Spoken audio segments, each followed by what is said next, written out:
பாக்குறதே வேணாம்னு சொல்லிட்டு இருக்கேன். நீங்க என்ன கல்யாணத்தை பத்தி பேசிட்டு இருக்கீங்க? பாலா, கோவப்படாதீங்க. என் வீட்ல நடக்கிற மொத்த பிரச்சனையை பத்தி நான் உங்ககிட்ட சொல்லிட்டேன். நீங்க இல்லாம என்னால வாழ முடியாதுன்னு சொல்லிட்டேன். நம்ம கல்யாணம் தான் இதுக்கு ஒரே தீர்வுன்னு நான் சொல்லிட்டேன். எல்லாம் தெரிஞ்சோ நீங்க அதை தள்ளி போடுறதுலயே குறியா இருக்கீங்க. நீங்க பேசுறது நடந்துக்கிறதுல பார்த்தா உங்களுக்கு இதுல ஆர்வம் இருக்கிற மாதிரி எனக்கு தெரியல. நான் உங்களை நேரடியாவே கேக்குறேன், நிஜமாவே நீங்க என்ன விரும்புறீங்களா இல்லையா? என்ன கேள்வி இது வித்யா? விருப்பம் இல்லாமலே உங்க கூட பழகிட்டு இருக்கேன். உங்க விருப்பத்தை மனசு திறந்து என்னால பார்க்க முடியாது பாலா. நீங்க தான் அதை வெளிக்காட்டணும். பாலா, நீங்க இப்ப வரைக்கும் அருணும் கல்பனாவும் ஒண்ணு சேரலன்னா கவலைப்பட்டு இருக்கீங்க. அதை எப்படியாவது நடத்தி காட்டணும்னு தீவிரமா இருக்கீங்க.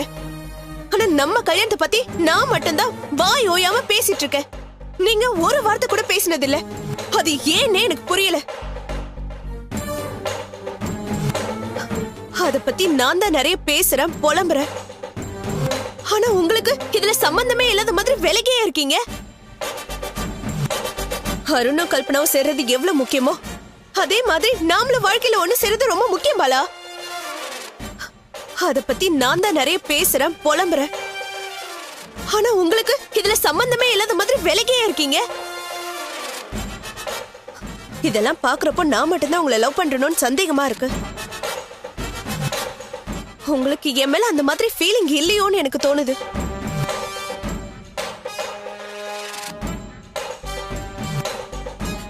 பாலா, நான் இவ்வளவு எமோஷனலா பேசிட்டு இருக்கேன். இப்ப கூட ஆறுதலா எனக்கு 2 வார்த்தை சொல்லணும்னு உங்களுக்கு தோணல? நீங்க ஏன் இப்படி இருக்கீங்க?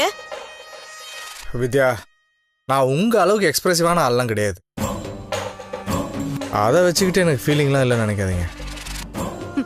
உங்களுக்கு என் மேல லவ் இருக்கிறது உண்மைனா நம்ம கல்யாணம் உடனே நடந்தாகணும்.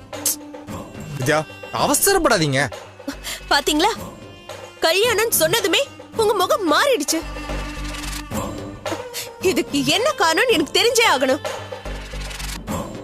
நம்ம கல்யாணம் படிக்கிறதுல என்னதான் பிரச்சனை பாலா? உங்க வீட்ல என்ன சம்மதிக்கலையா? உங்க வீடு எங்க இருக்குன்னு சொல்லுங்க. உங்க அம்மா அப்பா கிட்ட நான் பேசுறேன். நீங்க முதல்ல உங்க வீட்டு அட்ரஸ் சொல்லுங்க. சொல்லுங்க பாலா. வீட்டு அட்ரஸ் கொடுக்க ஏன் இவ்வளவு யோசிக்கிறீங்க? அது நான் வாழ போற வீடு தானே. இப்பவே நான் அங்க வரக்கூடாதுன்னு நினைக்கிறீங்களா? இல்ல அப்படிலாம் இல்லை வித்யா. நீங்க எப்போ வேணா வீட்டுக்கு வரலாம். நீங்க வீட்டுக்கு வந்தாலும் கல்யாணத்தை பத்தி பேசணும்னு அவசியம் இல்லை வித்யா. ஏன்னா வீட்டுல எல்லாரும் சம்மதிச்சிட்டாங்க. எல்லாருன்னா யார் பாலா? உங்க வீட்ல எத்தனை பேர் இருக்காங்க? இது வரைக்கும் நானும் அதை பத்தி கேட்டதில்ல, நீங்களும் சொன்னதில்ல. என் மாமியார் வீடு பத்தி இவ்வளவு நாள் நான் தெரிஞ்சுக்காம இருந்ததே தப்பு. இப்பயாவது உங்களுக்கு யாரெல்லாம் இருக்கான்னு சொல்லுங்க. அது யாரெல்லாம் இருக்காங்கன்னா, நானு, அப்பா அம்மா, தம்பி, தங்கச்சி, ஒரு சின்ன ஃபேமிலி தான்.